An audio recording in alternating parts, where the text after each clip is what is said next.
So there is actually a way where you can build a business and Sure. feel a little more organized and in control. And we actually have two very different viewpoints. I, as a stay-at-home mom of two, and you as a working mom of two. So Yeah. let's kind of dive into that Yeah. and give some advice. So working mom. So when I started, I was teaching full time, and I was also picking up any opportunity to create extra income for our family. So I was cross country coaching, I was student council advisor, I was lunch duty mom, like everything you can think of to actually increase our income for our family. I had a lot of responsibility. And I realized when I would come home from school, the first thing that I wanted to do was just go online and catch up on everything that I had missed throughout the day. Because as a teacher, I wasn't on social media. I wasn't looking at my business throughout the afternoon. I was instead coming home and panicking because what if I missed a sale? What if I missed an opportunity? What if somebody wanted to reach out to me and didn't? And what does my inbox look like? I was in panic mode. And so what I realized was I had to get a better grip on when I could actually work. And I also needed to make sure that the goals that I was setting was aligned with the time that I could actually commit to the business. And that's a big one right there. I find that a lot of people, especially in January, they set these big goals for the year. And then they look at their calendar and they go, well, I have all of these other responsibilities. Do I actually have the time to commit to the action it's going to take to be able to achieve that goal? And so what I had to do was I had to take a step back and go, how much time do I actually have to work my business? And what does the action actually look like to build my business?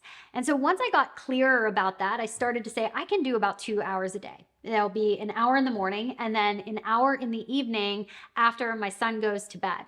And I also made sure that I communicated what my workday was going to look like. And so in the very beginning of my business, I could absolutely build it in 2 hours a day. Now, as I grew a team, I noticed that my commitment was going up a little bit more. And that communication with my husband had to take place as well for how much time it was actually going to take to build a business. So the first thing that you can do is get out your time blocker. And of course, we have that resource here over at Chic Influencer. We get out our time blocker and we look at when can I actually work my business, and do the goals that I am setting for my business align to the time I can actually commit to it.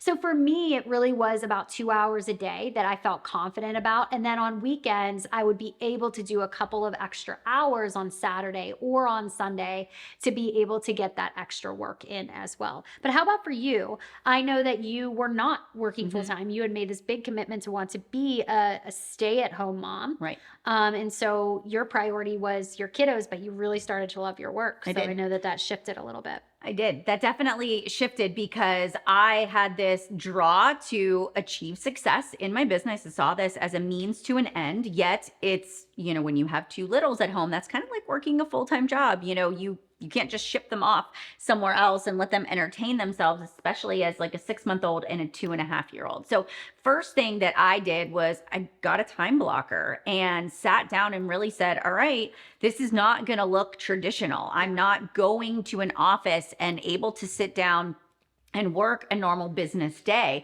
So I really said, how do I make this work for me? And it really began to be these pockets of time. So waking up a little bit earlier in the morning, that alarm would go off at 5 a.m. and I would do my morning routine and get in my workout, and I would sit down at the kitchen table and chunk out maybe 30, 45 minutes of work time. And then I was very intentional about getting the boys up and letting them watch a show in the morning while I checked in with my clients. And I bucketed out those things in my time blocker. Check in with my clients during nap time. That's when I would sit down and write a newsletter, answer my emails, get my posts ready for the day. And so it just looked like these pockets throughout my workday. But at the end of the day, when I would look back over my to-do list, I just made sure that the most important things were accomplished. And it was messy and it was imperfect.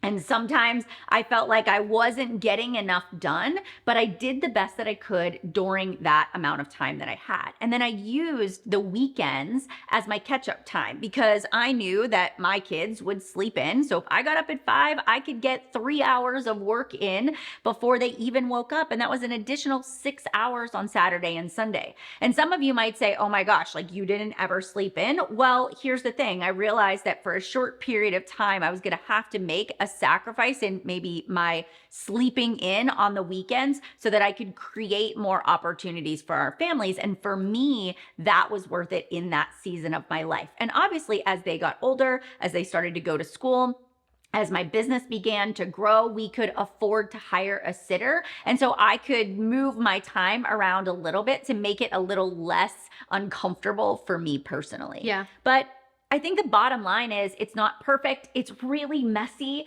But as a business owner, you have to say, what can I control? How can I control my current circumstances and do the best with what I have? Because there's never going to be a perfect time to build your business. I love it.